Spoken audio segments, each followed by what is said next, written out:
Hello and welcome to East to West WLS, the podcast where we support the bariatric community with humor, humility, and honesty. I'm April and I'm the West. And I'm Jason and I'm the East. Today we are thrilled to be welcoming, full disclosure, one of my oldest and dearest friends, Miss Callie Holcomb. Hi, friend.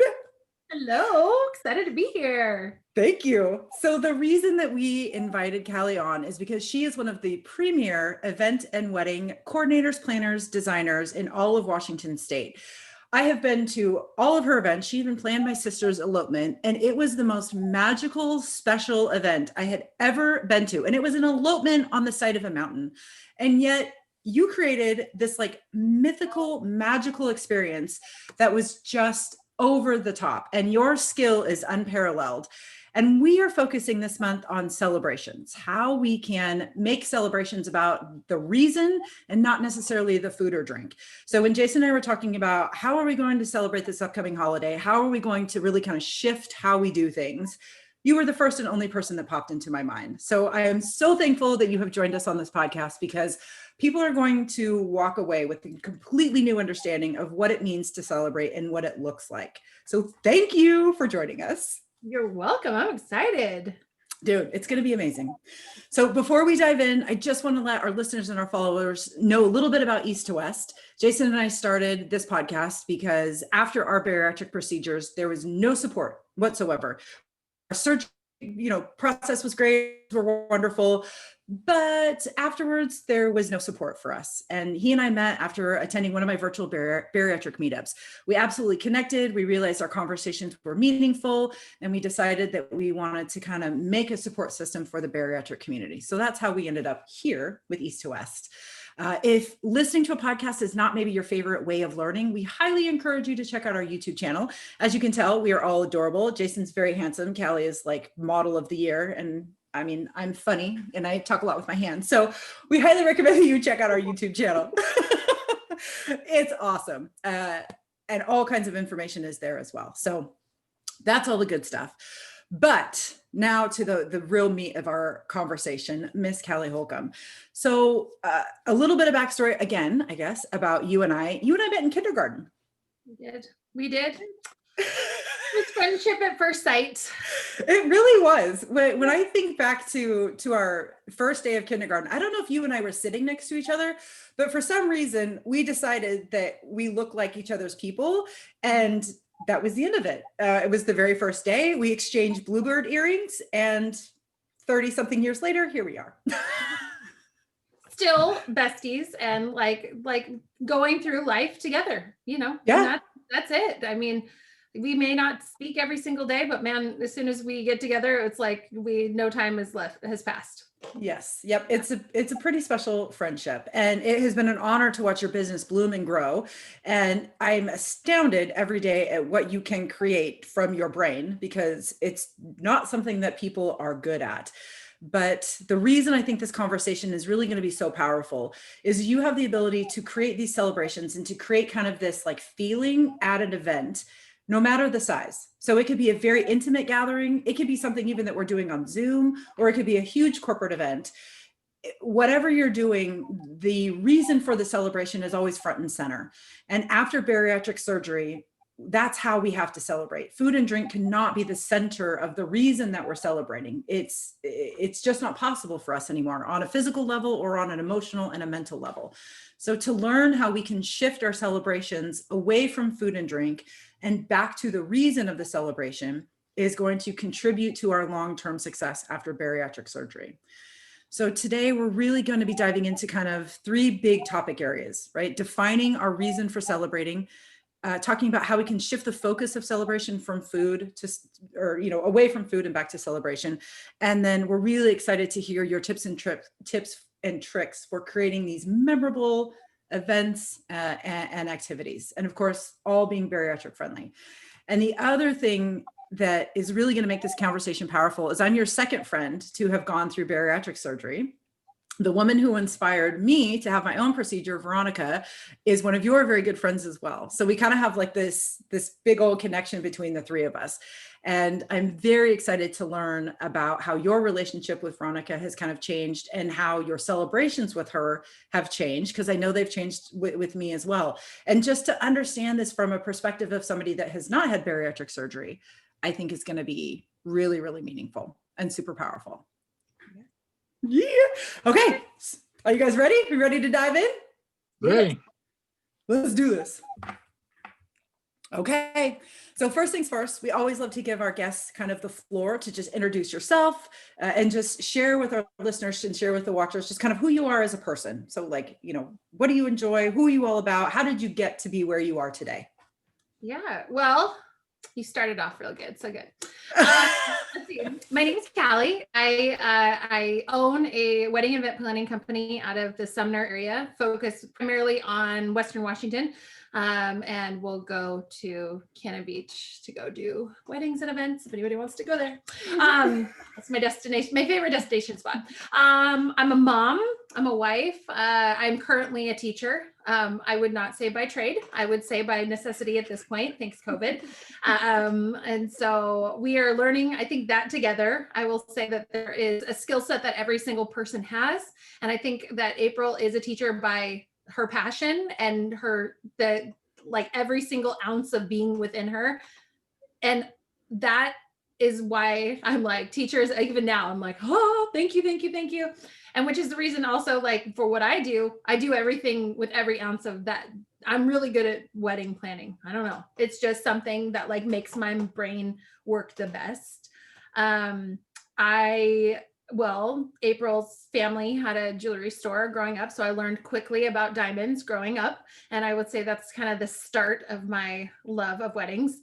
I also have to say my love of parties and celebrations has a lot to do with your mama too, because your mom is like queen bee when it comes to parties and celebrations. She is. She is. Mm-hmm. I mean, I have very like vivid memories of coming downstairs from a slumber party. Mind you, this is not like a party. This is just like, hey, I came over to spend the night, and her mom has everything laid out all pretty. And like, literally like we had bran on top of, I don't know what, but I was like, they're garnished on top of, I think it was like oatmeal or something. Or and fruit. Fruit, and then this, and then this, and this. And then like, for me, like growing up, like that wasn't the experience in my house. And so I think that like my love of like those small details and the thoughtfulness really does stem a lot from Mama Lori. And I love to eat and I love to drink like a lot of us. And I think that like growing up with like that, and I think most people, their celebrations are surrounded by food and beverage. And like when you are consistently, that becomes the norm, then that's just what you do. And so it's kind of like, again, like breaking any cycle, we just have to like go, oh, okay, now we recognize it and now we can move forward. And all those, we can still get together, hopefully soon. We can still get together, but have it not be surrounded by like why we're like a lot of food and drinks and everything along those lines. It can be other things too. I'm sure we'll get into that, but Yes, definitely. Well, and I think what you said just in your introduction, when it comes to celebrations, is very important. Sometimes I think we think that for a celebration to be memorable, it has to be like this big, huge, like formal affair. And as you and I experienced growing up with my mom, any moment in your life or in your day can be a moment for celebration. And what makes it a celebration are those little, paying attention to the little details and really thinking about how you want to present, yourself or this celebration or the meaning in the smallest of details. I mean, my mom always sets a place, even if it's for breakfast. And like Callie, you said, it's so perfect. We would come downstairs from a slumber party and she would have like the bar set up with placemats and those little milk pouring things and bran sprinkled over the fruit and, a fun little card or an activity. And that was just breakfast.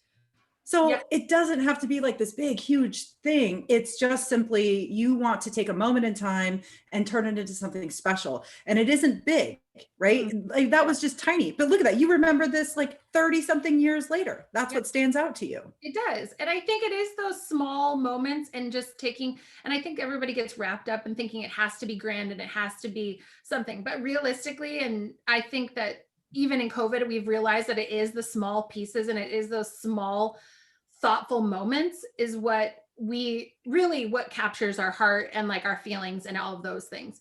And so, yeah, and I think that it is the details. It is the details, however minute. And it's something like, and I always say this, like it's leaving somebody a card in the morning on their car or on their window. And it has nothing to do with anything hard. There was no, like you wrote it on a piece of paper. It doesn't have to be fancy, but like it comes from the heart. And I think all celebrations need to come from a place of thoughtfulness, you know, whether it's you're celebrating a milestone in your life, whether it's like, you know, another pound lost or, you know, how far you've come to this point, or just even a good grade on a test, or that you finished reading a book that maybe it was harder for you and you didn't, but I mean, I know we're dealing with that, like with my kiddo. And it's just like, when we see those little tiny things, it's like, we're capturing those moments and we're putting a celebration around it. And so, yeah, Well, it is it's good. It's good that you mentioned it that way, because in the bariatric community, one of the things that April and I really, really put a lot of emphasis on is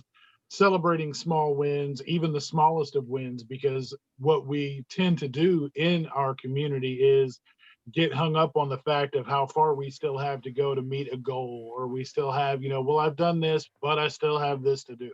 I'm getting through to this, but I still had this obstacle to overcome. So you said it perfectly when you mentioned, the fact that even the smallest of wins is something that you can put a lot of love and thoughtfulness into, and celebrate yourself even on those small wins. Even if you're not celebrating somebody else, celebrations can come in all different forms, shapes, and sizes.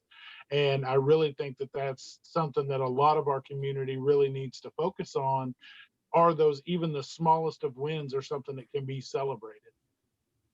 absolutely. Well, and I even think back this year for my birthday. I was during COVID. We've all, I think, almost gone through a birthday now during COVID. And Callie, you sent me this amazing box. It was party napkins. It was like this topper for maybe like a cake or cupcakes, and a party hat and maybe some candles.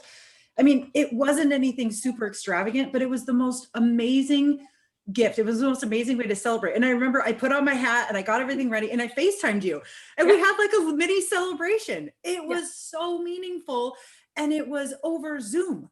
It was over FaceTime. I mean, you have to make the best of every situation. And by acknowledging the small things, or acknowledging something that you normally would do in a big way, in a small way, almost means more, because you've gone out of your way to really think about the person and to really think about what's important in their life, and to acknowledge this thing that they've gone through, acknowledge this milestone. And you've done so in a way that is meaningful, right? I mean, you didn't send me food, you didn't send me any of that. You sent me literally things to like have a mini celebration with. It was perfect. It was just amazing.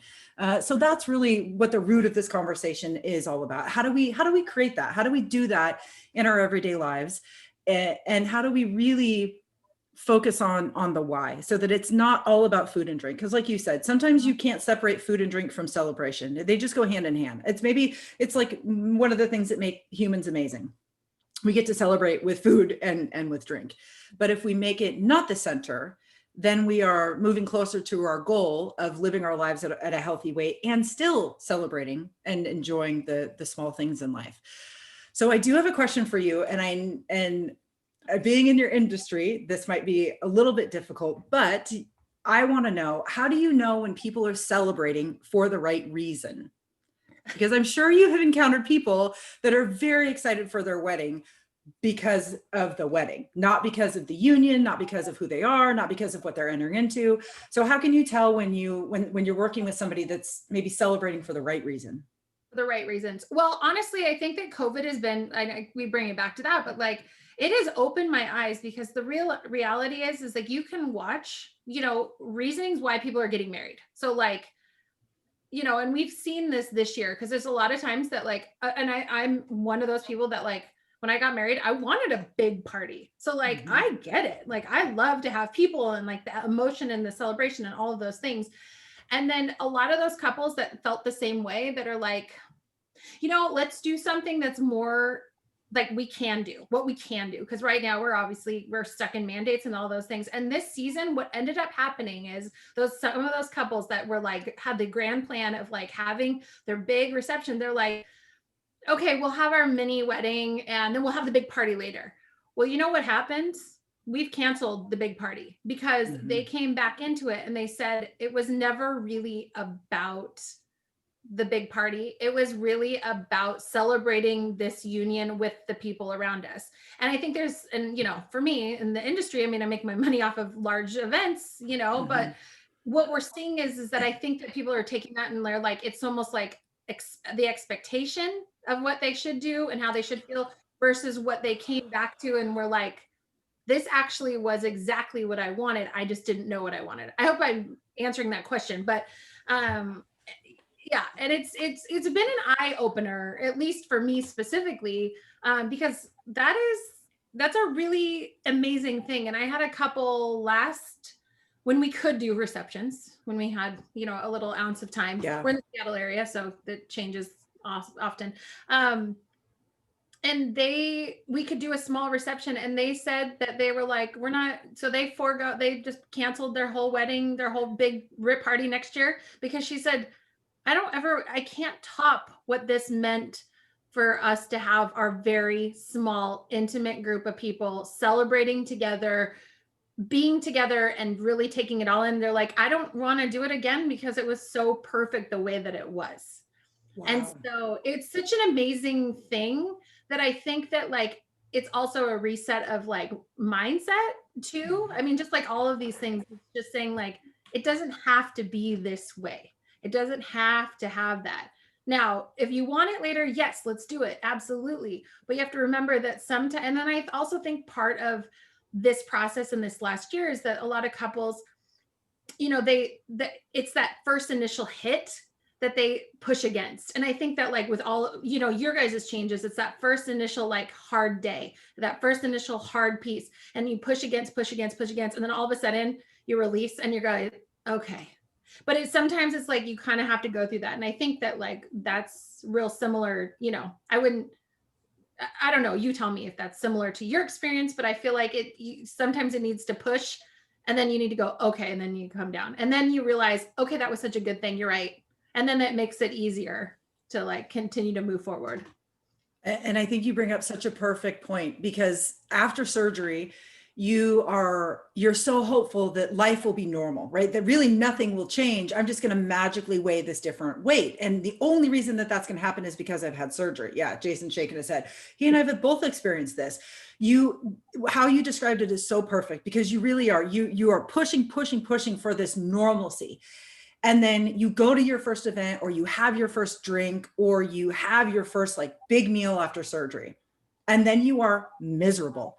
You are physically uncomfortable. You are emotionally a wreck, because you realize, oh my God, I was so excited for this. And what I was excited for was the food or the booze. And I could barely eat anything, or I drank half a glass and now I'm so intoxicated, I'm so drunk off my ass, I'm making an idiot, I'm making a fool of myself. And all of a sudden you have to come face to face with your new reality, which is, holy shit, I can't do this anymore. Mm-hmm. And it is devastating. It mm-hmm. is, because you finally have to say to yourself, oh my God, food played a much larger role in my life than what I ever thought it was. And now I have to learn how to not only live without it, but not include it in my celebrations, or not have it be like the main reason that I'm celebrating. It's terrifying. Well, and it's I think a lot of it, like what both of you guys are saying, it comes to a point where you realize that what you thought was going to be your centerpiece is now an accessory. So what you thought you were going to build your whole party around became an afterthought, and aside, something that you kind of tossed to the side, and then realized eventually something you didn't even need after all. So you got to put it back in the box and focus on what was most important all along, which is the people that were there to celebrate it with you. Yes.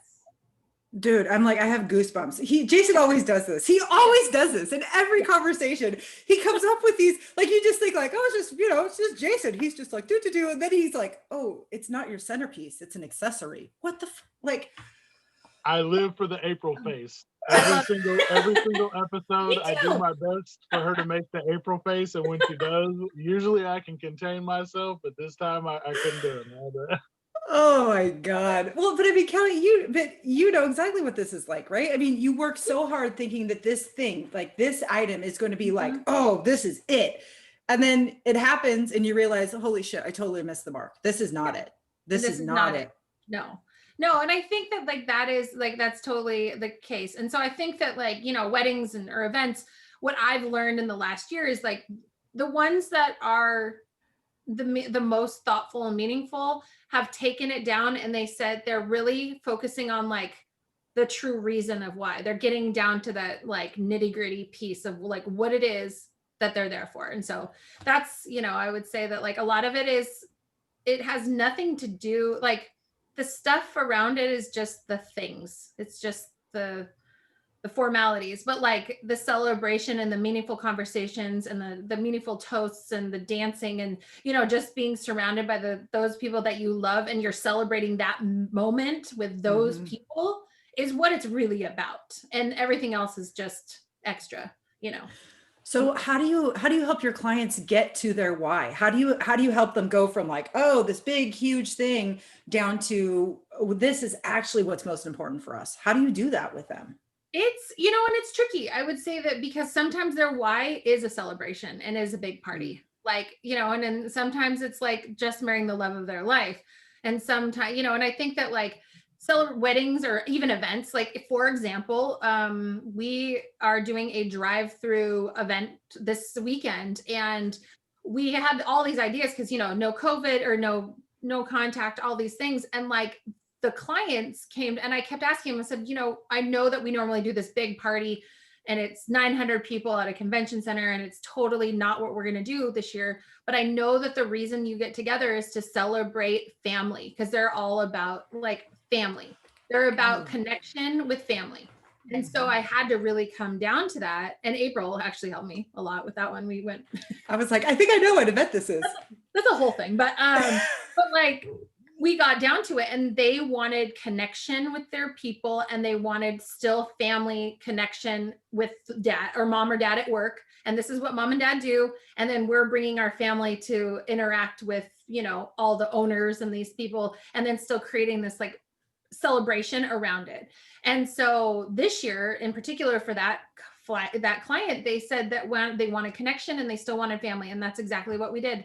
So we're doing a drive-through holiday party with all of the owners and all the executive team being the workers, which is under normal circumstances, they're the ones just mixing and mingling, but like they're the ones passing out the gifts and passing out the books and passing out the turkeys and having the conversations and really being a part of that.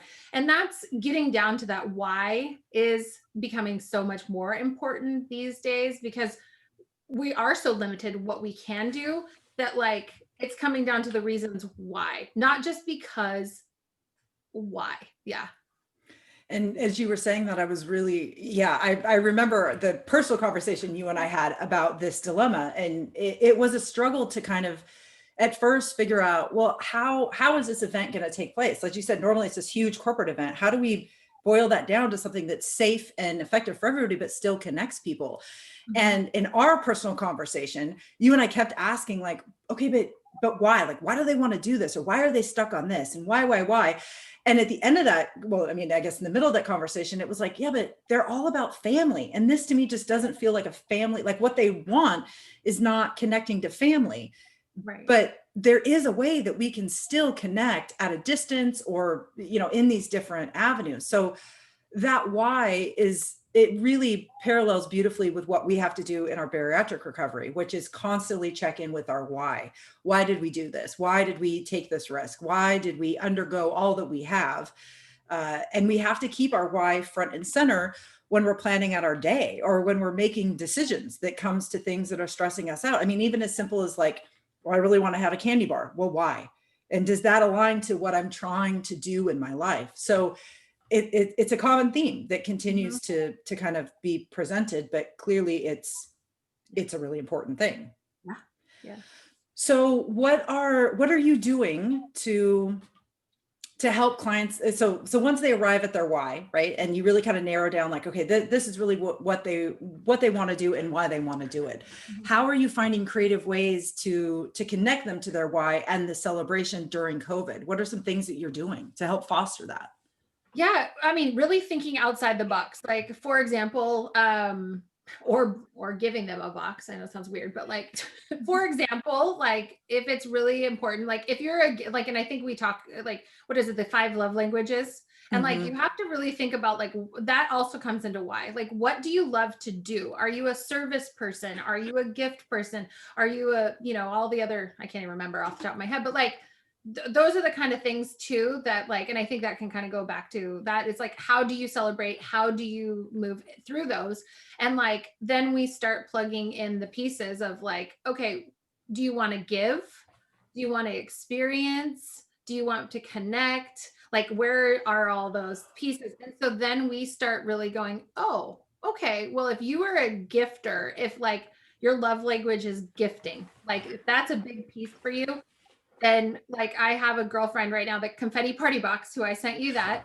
Yes. Yeah, amazing. And she's one of those people that like, cause I don't have to have all the answers. I'm a planner, but I have all these vendors that do amazing things. And so it's like also outsourcing too for other people and say, hey, like I have this idea, like, what do you think? And I think brainstorming is also part of the process too, but like, yeah, helping them get to that and saying like, do you want to, and then what are you giving? Like if giving is a thing that you really, and then we're getting to holidays, like what is it about giving? Is it meaningful? Is it like, for example, is it like, for example, I have a family friend who always has a big holiday party every year and they're not having it obviously. And they said, but the people that always come to this party said, well, we still want to be connected. We still want to contribute. We still want to have this moment, even if we're not all together, at least we're all thinking about each other. What they did is they put together a box for 2 and every single one of the couples contributed something. So people were smoking salmon, people were making jam, people were making pot holders, people were, donating like poinsettias.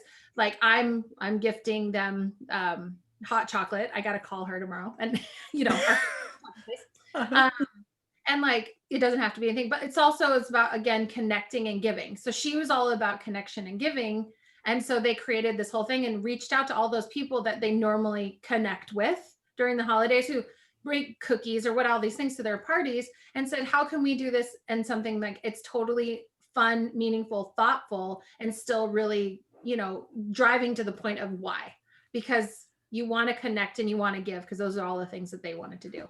So it was cool. It's a really cool thing. And I'm so stealing this because that is like my new favorite thing to do.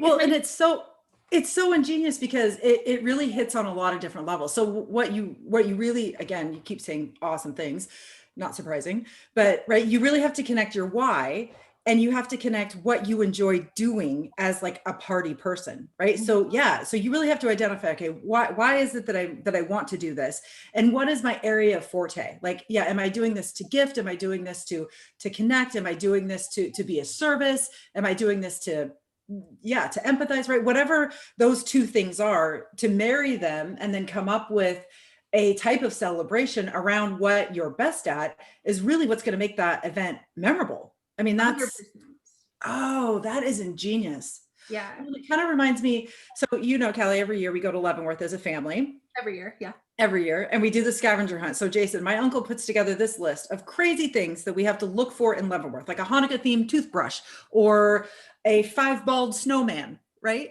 Like crazy stuff like that, just like crazy stuff. And it forces us into all of the shops every year, right? Because we've gone for like 30 years in a row now. I mean, no joke. And of course, COVID struck this year and we didn't go. And we were all really missing this fun activity that we would do together as a family. And the week that we were supposed to go to Leavenworth, he sent us all an email and he was like, oh, update to the rules committee. Here's the scavenger hunt for this year. And you're like, what? Like, I don't understand. We're not going to Leavenworth. He, no shit, came up with a holiday light scavenger hunt that we did from our cars. So every family did it on their own, right? And there was 15 things that we had to drive around our neighborhood and look for. and it was like Thanksgiving and a Christmas decoration in one. It was red, white, and blue lights. It was like, yeah, like 5 bald snowmen, right? Like all these crazy things that we had to do, but you did it in the comfort of your own home and just with the people that you live with. And then he hosted a socially distant driveway party where we literally all sat. I mean, his entire driveway was just rings of chairs. We all brought drinks, our own drinks. And then we went through the list. And as we got to the line, you would have to text him your video or your picture to like prove that you did it. And then we got to argue about like, well, you only have red and white. You don't have red, white, and blue, or that's not a turkey. That's a, right. So it was this hilarious back and forth banter. It was very similar to what we had done in the past. It was so festive. It required like no money from everybody. And like Grady and I had a blast driving around our local neighborhoods looking for these items. It was so much fun.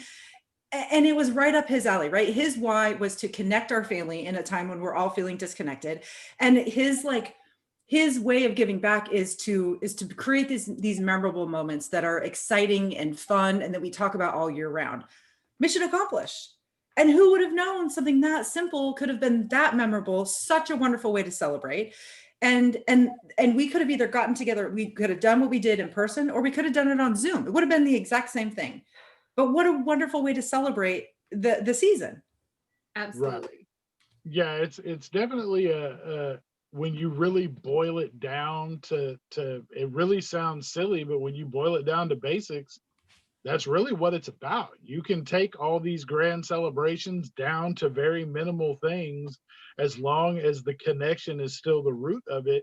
And especially being separated like we are by COVID, or we doing this by Zoom or FaceTime or whatever it is, this really kind of removes food from the equation when it comes to that. And it's almost a way for us to come up with it on our own, a way to find the why and the exact point of the celebration and not have it surrounded by food. So if anything, one of the best things that's come out of COVID and things like, what we're dealing with this whole year of 2020 has been, for those of us that are new out of surgery, it's made it a lot easier for us to learn how to build these celebrations around things other than food and drink. So I think it's really helped a lot. It's pretty impactful. I mean, I think after surgery, we all kind of have that moment where we realize, oh my God, I was addicted to food, or I was reliant on food, or, food was the center of all of my celebrations. And then you have to confront it. And COVID has really, yeah, like you said, it's either put us in a box or it's opened this box for us, because now we do have to get creative in how we do things. But when you're doing things from a distance, or when you're doing things differently, it kind of means that food and drink can fall by the wayside, or it's not the main, what would you call it, Jason? It's not the main attraction. It's not the centerpiece of the celebration. It becomes an accessory at that point. Mm-hmm. 100%. So Callie, how do you recommend? So if somebody is listening to this and they just think, oh my gosh, I've never planned a celebration at all, or this is new to me, or I'm just really stuck because I'm having a hard time thinking in this new mindset. How would you recommend, how do you go about planning a celebration that is meaningful and impactful in the time that we're living through? Yeah. And that's actually, and I think there's so many options out there, but like I was brainstorming as soon as you texted me a couple of days ago, you're like, or, a week or so. And I was like, I have this idea, and then this idea. And then I was like, this is perfect. I think that like, even for me personally, as just not a planner, but like somebody who just wants to be around people. And I think we're all craving that, but on top, but it's also like, why am I craving that? Like, what do I really want?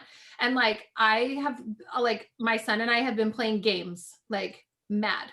Like, I want to bring back the old fashioned like game night, like having like fun, and like what you're there for is like to focus on a game, or a cards, or whatever it is. Like we've been playing Rummy Cube, like it's gone on nobody's business, and checkers and all these things. But like thinking outside of like what, like that. I mean, yes, okay, you might have a glass of wine, or you might have or nothing, but like you're not there for that. And also you have taking it out of the time frame of like, maybe you're not doing it early on, where like a food typically like, a dinner would be, maybe you're pushing it to like 7:00. So everybody's eaten, their dinner and those things. It's also like kind of adjusting times I think that we're so conditioned to be like, oh, we're having morning brunch. Okay, great. 11 o'clock. Oh, you're having lunch, 12, 1 o'clock. You're having dinner, 5, 6 o'clock. So I think that like moving those times and like almost playing with the expectations of what other people may in fact do. And it's just to say, oh, hey, like have your dinner ahead of time. Let's do game night at 7 o'clock. Why don't you just come over at 7? So I think like adjusting that is also part of it. And I also think that like creating maybe like a workshop, a class, something that you all are going to learn and participate with. And like the focus is more on the activity and less on like what you're doing before or after, you know? And I think that like, that's always like April, like when was it your bachelorette party? I think so. And we did the paddleboard, or was that Kristen's? I can't remember. Oh, got it. Yeah, it was either Kristen's or yeah, it might have been Kristen's. For Kristen's, we had, because her name is Kristen. So we always say, oh, you a 10, girl, you're a 10. So we came up with 10 activities for her bachelorette party, and it was on a schedule. So every couple hours she got to turn over one of her K10 cards, and it was a new activity. Yeah, and it was we had a paddleboarding lesson. I think we even had like a bartender come. We got a drink mixing lesson. There was a oh my God, a barbecue lesson. There was something with reading. We identified 10 things that she loved to do. And then we kind of brought in experts to teach us, or we made time in our day to do those things that she loved. And it was awesome. I think it turned out really, really well. It was so memorable. Like it was one of those things that goes I'm like memorable. I was like, we've had a lot of fun. So at the lake. So I was like, I was like, I do remember it. I mean, but I would say that like those kind of things is like, and also saying like thinking outside the box. Like I have a girlfriend, Mindy, and during a couple years ago, we made pumpkin. She brought in this gallon. We did like a pumpkin succulent garden, and it's like everybody just brought that in, and it was so fun because like we all talked about it and we saw our creativity, but we were all learning something, and we got outside of our box too. I think that that's like a big part of it. And then or like maybe your activities now, instead of like sitting around and having just like, what if you're like, I want to go on a hike, let's go, like thinking activities wise and just being like, okay, what can we go do that still creates this conversation, still creates these things, but we're doing it in a very different way. And and being active and being true to like what your goals are too. So I mean, if being active is really important for you, is that if that's one of your whys in your process, like bring those people along. They might begrudgingly say, I don't really want to go on a hike, but you're like, I don't really care, I'm coming, you're coming, and you're like, you'll go. So this is usually how it works at Callie. And that's kind of the thing about it, is like the more you keep your hands busy, keep your mind busy, you kind of keep everything moving along that way, and everything else kind of falls by the wayside. You're not really worried about anything else, especially in our new, post-op mindset where we have so much of our brain free to not think about or be worried about food so much. If you put an activity in front of us, all that shit just kind of flies out the window. Yeah. We're worried about the task at hand. We're worried about everything else. So that's no longer the center of our thoughts. And so I think that's a perfect idea and way to kind of transition those things, is keeping people busy with activities and things like that. Food won't, it'll be easy to not have food be the center of the attention of the activity. Yeah. Well, and especially when you're putting, when you're just acknowledging like, well, I want to have this memorable event, but I don't want food to be the centerpiece. Let people deal with their own food, right? Especially if you're doing it digitally, or even if you're doing something in person, invite them to the thing that you're doing. Right. So it's like, well, dude, it's going to start at 8 o'clock because we're not doing dinner, or we're not doing drinks, or we're serving mocktails. We're not having alcoholic beverages. Right. But you're putting the onus on people dealing with their own food. That's on them. And that just releases us to think about how we're going to celebrate and the memories we're going to create and kind of the flow of our event. That makes it really easy to just know that people are adults and they can handle themselves, right? And for you not to have to worry about the food piece makes it all the much easier, right? Because your meal is probably going to be very different from theirs. it's just, it doesn't even become a part of the equation, which frees up all of your brain capacity to focus on your why and to focus on the celebration and the event, and to not worry about what am I eating or what am I not going to eat, or, oh, I really wish I could have that, but I can't. It's just not even there anymore. This is not even a thing. It cuts out all that anxiety, all the pre-party planning, what you have to Yeah. do, how you're going to get it together, what time you got to start cooking it, what's everybody going to say about my plate, and Yep. mine's going to look different than theirs, and it's all the anxiety goes away, and you can focus on the task at hand. Yeah. And I Well, think, oh, sorry, go ahead. No, go for it. And I was just going to say too, that I mean, and I, you know, being a best friend of yours and watching you and Veronica go through this, like, me as a person, I'm more interested in like, how can I be helpful to you?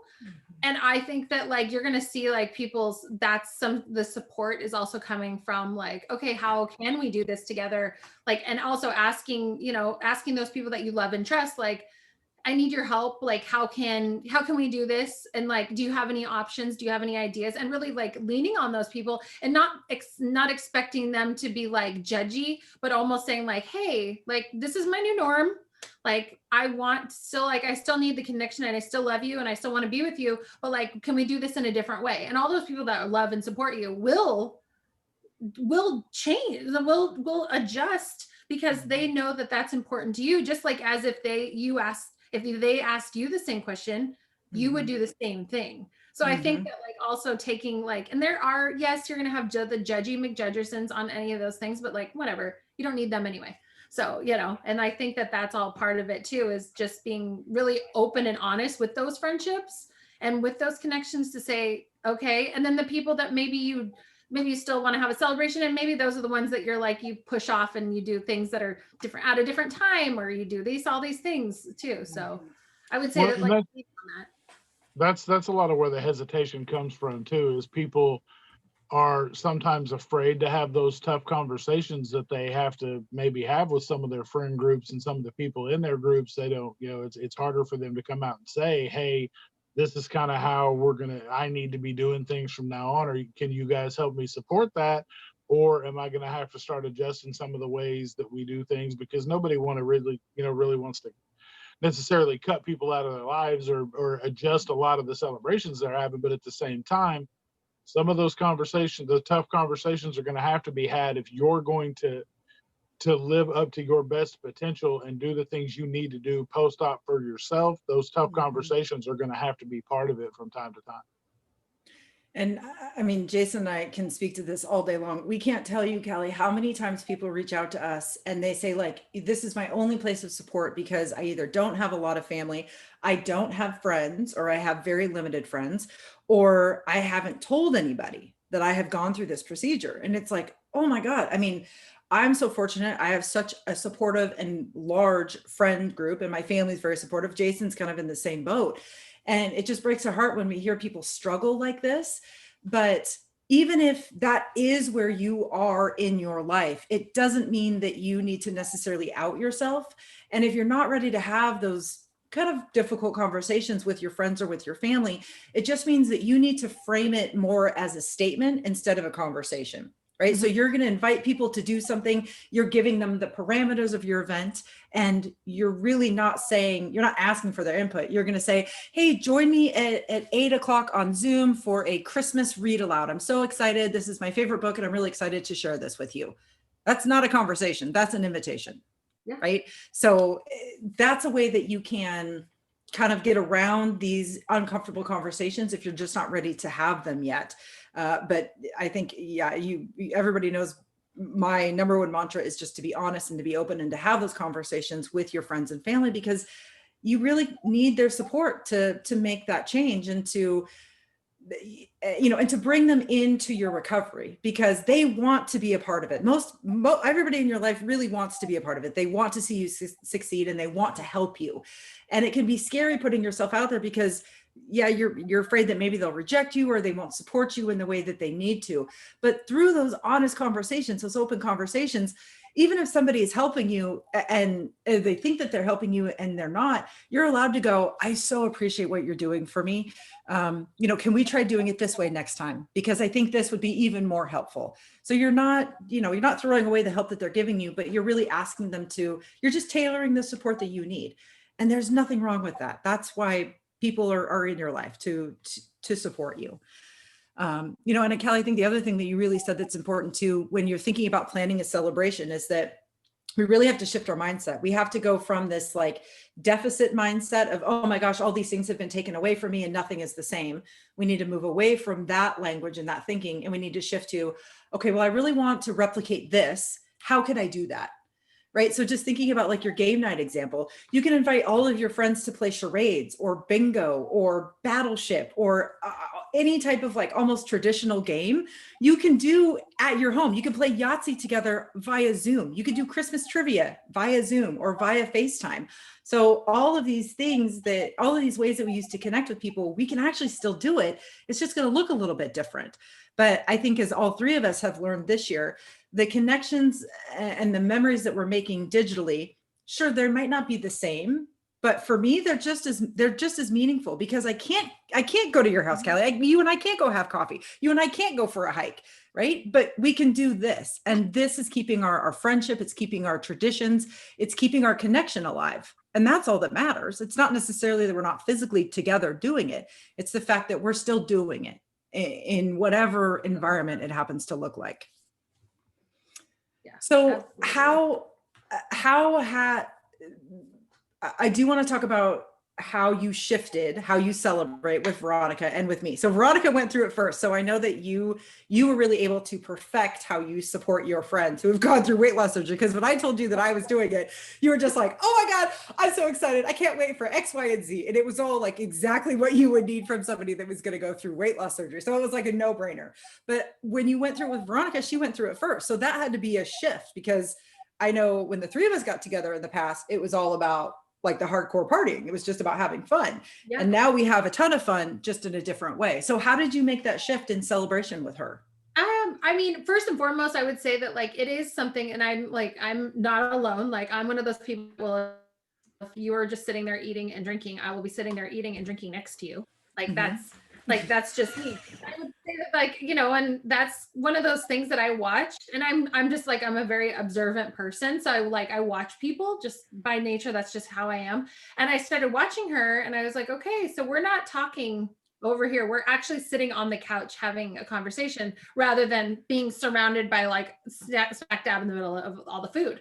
And like, that was one of my first things that I noticed. And now obviously I saw her weight loss and journey and all of those things. And for me, like, as you know, somebody who's always struggled with my weight too, that like seeing somebody like succeed so have like quickly and like such a long period of time, like it was such a thing of like, oh, okay. Like I was like, okay, I got you. Like I know that like in going out to dinner, breakfast or lunch with her, like I would have half of what she had.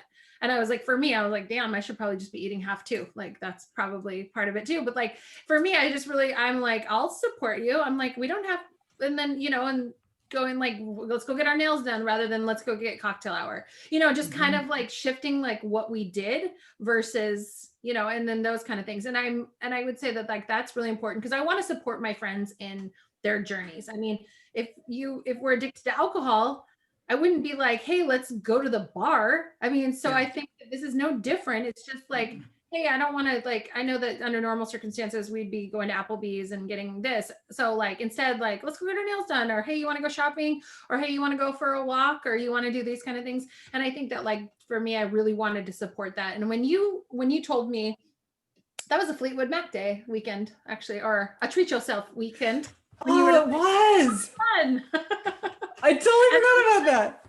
I was like, yay. And I was like, but we were drinking champagne. I go, I don't think you can have champagne after this. So I was like, okay, no more champagne after this, but then whatever. So, but yeah. So, but it was really kind of hilarious because when I did tell you, Callie, you were like, oh my God, I'm so excited. And then I remember you looked around and you're like, oh, but you can't do that. Oh, and you can't do that. And we won't be eating here and we won't be doing this. And I was like, what the hell? And you were just like, that's just how it's going to have to be, girlfriend. And it was like, okay. Oh.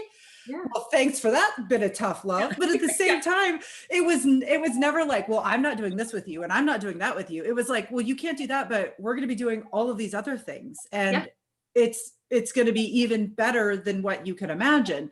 And it was nice to hear that from your perspective, because you've been through that with Veronica. You kind of already had those awkward or those weird moments with her when you realize like, oh, wait a minute, this might not be the best for her. So you were already armed with like, well, this is just what we do now. Like, I've made the shift with Veronica, so making the shift with you is it's not a big deal. And you had seen the success that she had been through. And I think you had really seen how her life had changed, that your mindset was not deficit. Your mindset was like, oh my gosh, well, like champagne might be out of the question for a while, but who cares? Look at what's coming your way. And it was just like, oh my God, like, I'm like, look what she can do, and look how she feels, and look how she looks. And, look at all these things that are changing with her. Aren't you excited for that? And it's hard to be excited when you're before surgery and all you're doing is doomsdaying and thinking about that. But, to have somebody in your corner like you to go like, no, like, it's going to be fine. Like, yeah, you're going to miss this and you're going to miss that, but no, like, look at all this stuff that we can do. And it's been really new wardrobe. Yeah, exactly. Oh my God. I was like, we're just going to have to go shopping next year with a whole bunch of new, like, smaller clothes. That's just what's going to happen. Yeah. Pretty much. Yes. I mean, it's just, it really is a whole new world. And it's been so refreshing because you and I think every time we get together, there is some element of food or drink, because you and I are both food or drink people, but it's not the main reason. Like, we're getting together because we are going shopping, or we're going for a walk, or we're going to Orange Theory Fitness. We're doing a workout together, right? Or we're going to look at the Peloton bike and compare it, or we're, all of these things that we're doing now in our relationship and how we celebrate. It's not the center. And it's nice to know that when we go out for a meal, right? When we go out to lunch or when we go out to dinner, we either split a meal or I order an appetizer or whatever. And you don't question the 3 bites that I eat. And you don't question the fact that I'm ordering a Watini or an iced tea because you're ordering the same. Or it's just not even a thing. We're not there for the food. We're there to connect. We're there to kibitz. We're there to plan. We're there to problem solve. I mean, I can't tell you. I mean, you and I, we call each other all the time and we'll say, like, oh my gosh, I have to see you. And the second question is, okay, what's the purpose of are we talking about business? Do we need to solve a problem? Is something going on with our parent, right? I mean, there's such a focus to the reason that we're getting together, and it's always about our friendship. And then it's, well, whatever we're going to do, or is secondary, right? But that focus is always like, okay, what's the why? Now that I'm really thinking about it, we always start with a why. And I think that's why we're able to get so much accomplished when we do get together. I mean, before COVID, you and I would have like power hour lunches, and we would like, oh my God, yeah, business models and solving the world's problems and, figuring out all this stuff. But it was so meaningful, and we were able to get a lot done and to celebrate all the things that were going on in our lives in a very short amount of time. So that's always important. That was important. Oh my goodness. Okay. So what would be your recommendation if people are planning a party in person, let's say this year, and they're worried about food and drink, as Jason said, being the centerpiece, but they don't want it to be the centerpiece? How do you recommend people make those shifts? So let's say food and drink are still going to be a part of their celebration or still be a part of their party. How do they make it what do you call it, Jason? The appetizer? The accessory. The accessory. Thank you. How does it become the accessory and not the centerpiece? I mean, I would say, like, being really honest and saying, like, if you're hosting a party and like what do you want to eat? Like, what can you eat? And not really worrying about, I mean, you want to be thoughtful to your guests, but you also know that, like, the people that are going to be there, like, they're going to learn that if they want to eat a cheeseburger, they'll just go before, you know what I mean? So I would say, like, if it's fruits and veggies that are like your mains, that feels good to you, and it's giving you the nutrition and those kind of things, and those are the things you can snack on or whatever, having those be a focus again. And I would say, like, taking less away from that. I mean, I think all of us are going to change, like, as friends and, as people, we're all going to learn together. And you know what? And it's okay for other people to have their own lifestyle choices and their own things, but like in your home and in your entertaining, like, maybe a veggie tray and, some, something, some protein or something small, but it's not like you're not busting out chips, you're not busting out like cookies, you're not doing those things because that's not who you are. And I think that like being true to like what your focus is there's nothing wrong with that. And maybe you decide that like I love to do a veggie tray, but maybe this now I'm gonna like rock out the most beautiful Martha Stewart inspired veggie tray that like they're gonna marvel at. It's not just like thrown on a table. It's like taking those thoughtful actions and putting them into it looking, maybe it's all presentation. Maybe like, you know, carrot sticks or carrot sticks, but maybe carrot sticks and beautiful glassware cups, and maybe you've made like a really like wonderful like low fat dip that, you know, people are going to like dip and they're going to be like, this is amazing. And then you can also say like, yes, and it has all these nutritional facts in it, and then kind of giving them things too. But I think that like part of it is also like presentation and just having what you would want to have there. And like, you know, and it's okay to not have the things that are expected, you know, and like there's really nothing wrong with that. There's nothing wrong with that. So, and I think that like it's probably that hurdle piece, and just again, thoughtful little small elements. And maybe it's an amazing platter that you got, April, my platter queen. That like maybe the focus is like that new platter that that we all saw on Instagram and all your Facebook, like, okay, now it's debuting, or those beautiful napkins that your mom has. And maybe the thoughtful and that time and effort is spent on maybe an overall vision for your gathering, you know, and maybe those perfect things rather than like creating just like an overflowing like buffet of food when that's not your focus anymore. So. Well, and that's such a good point too. As you said, you're inviting people into your home. So people need to dine on what is important for you and what is within your scope. So again, getting out of the deficit mindset. Oh, I can't have this and chips and cookies and no. Oh, but I can present my food this way, or I can come up with some really creative recipes that fit within my macros and are aligned to what I need and are delicious anyways. Yeah, because you're right. People are going to enjoy whatever they're going to enjoy. And if they kind of know your menu ahead of time and they're not into it, well, then they can just eat before they arrive. Yeah. Well, I mean, and Jason, you're the king of the kitchen. I mean, you absolutely love to entertain. What have been kind of some of your go-to recipes that fit your macros that you enjoy serving to guests that you invite over to your own home? I do a lot. I've shifted a lot to charcuterie boards, making sure that I'm doing heavy on meat, cheese, nuts, things that I can do and that still meet my nutritional values and needs.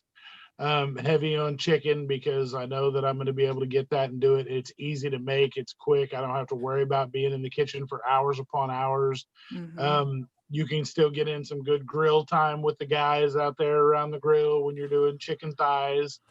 Because that's a huge thing to people is, you know, if you're getting together and you're getting together outside, a lot of guys like to be around the grill. Chicken is super easy to do. Chicken thighs I do a lot of just because they stay moist, so you can get out there and season them up the way you want to.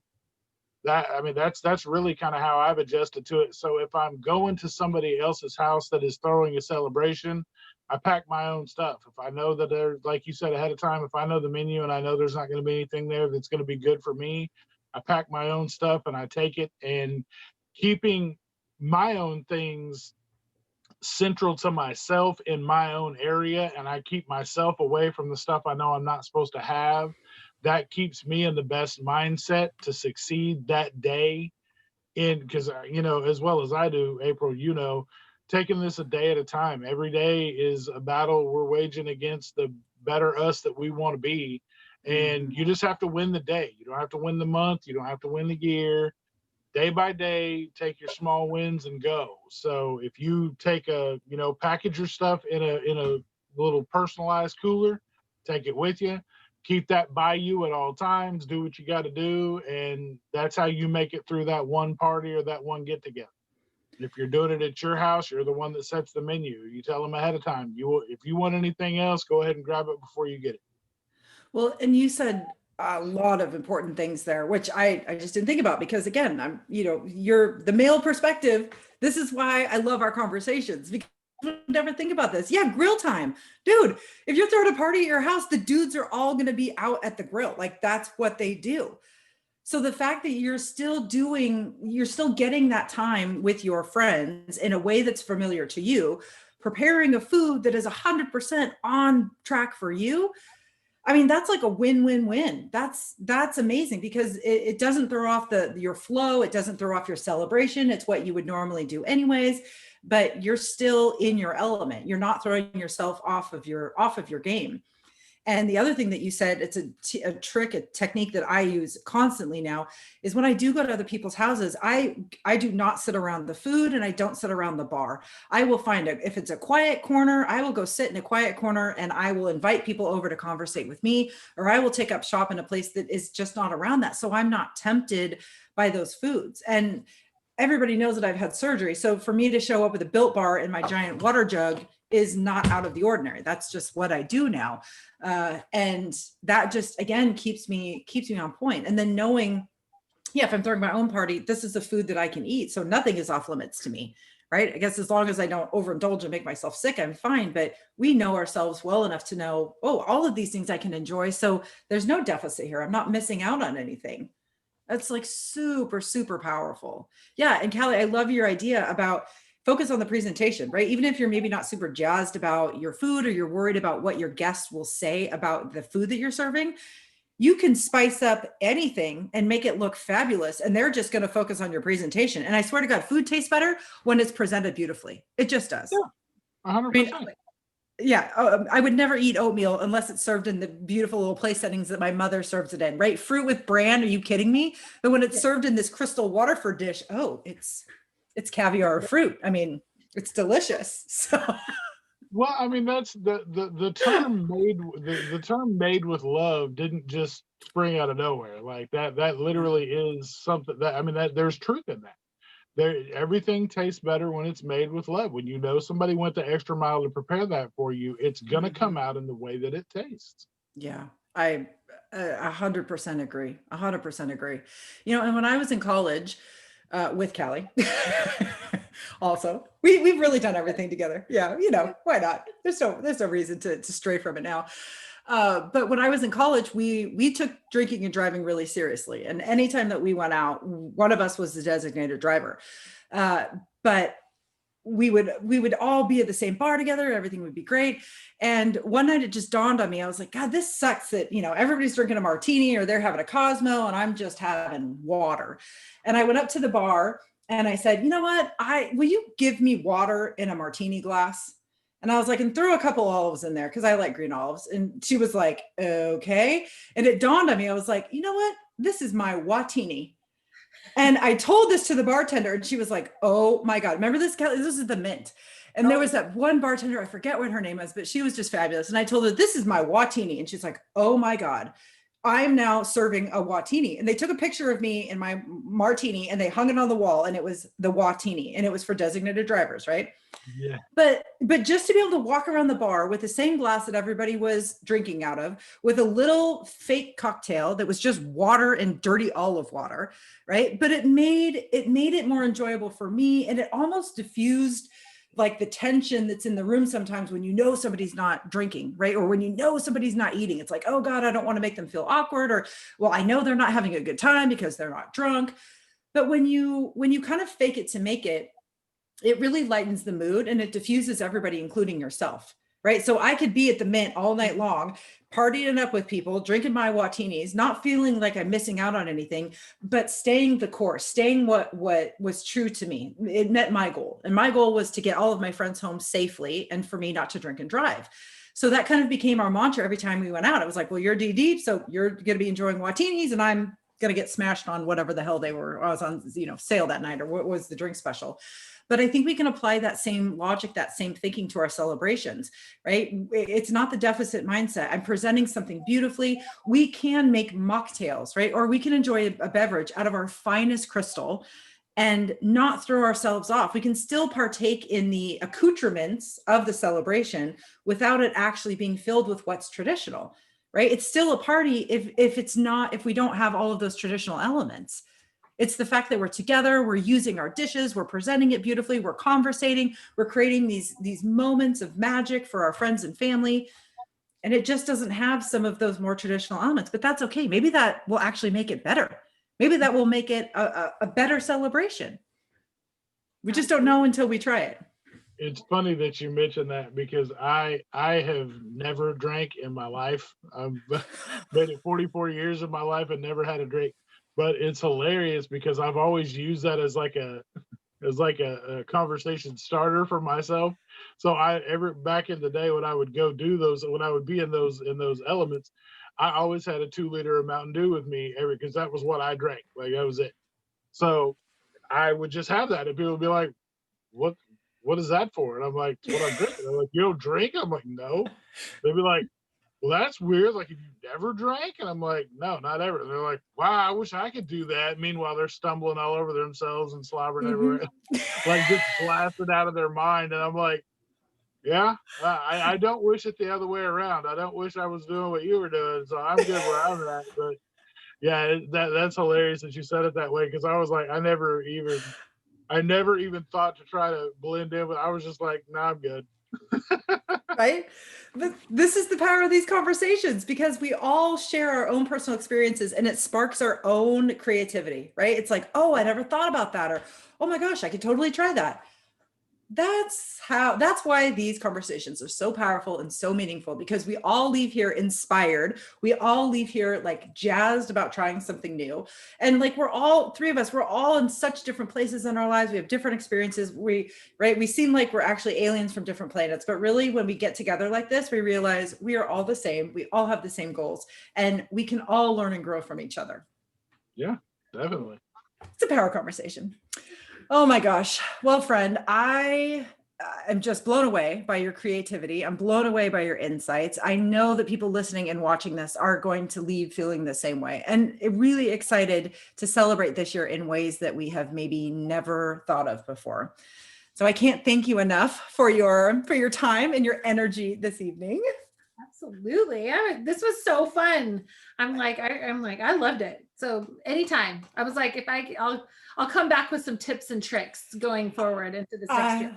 I love it. I love it. Well, and actually I have been working on, I would love to get this community a type of like, cause you know me, and this is my teacher coming through, but sometimes graphic organizers really help us organize our thoughts and like get everything in line, right? So I would love to work with you to kind of come up with a party planning celebration graphic that will help people kind of work through all of the things that we talked about today. Because there's so many gems that are sprinkled in this conversation. And I would love to come up with just a concise tool that we can give people to help them through this difficult time, right? And I think you are the perfect person to do that. So I'm very excited to partner with you on our celebration planner because it's going to be, I know it's going to be phenomenal. I just love it.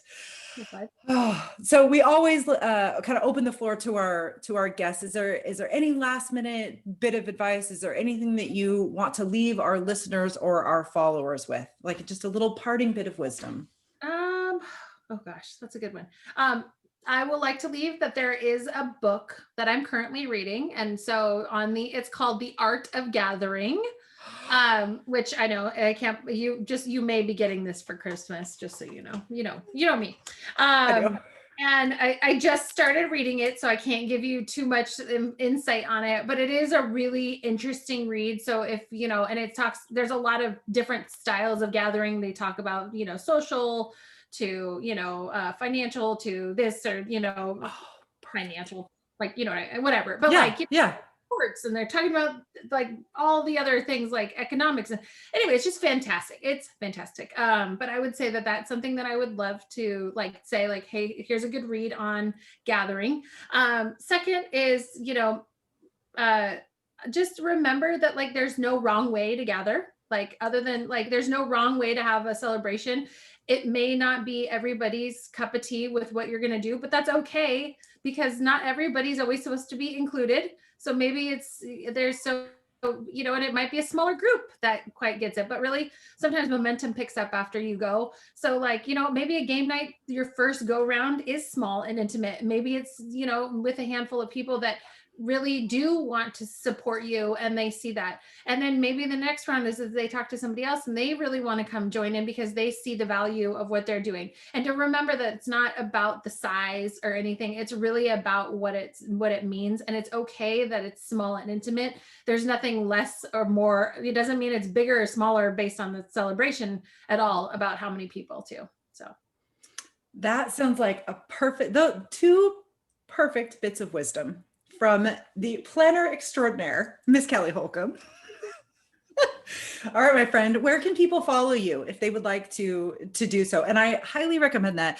Her Instagram feed, you guys, is straight fire. She posts the most amazing tablescapes. And you guys know by now, I'm like obsessed with tablescapes.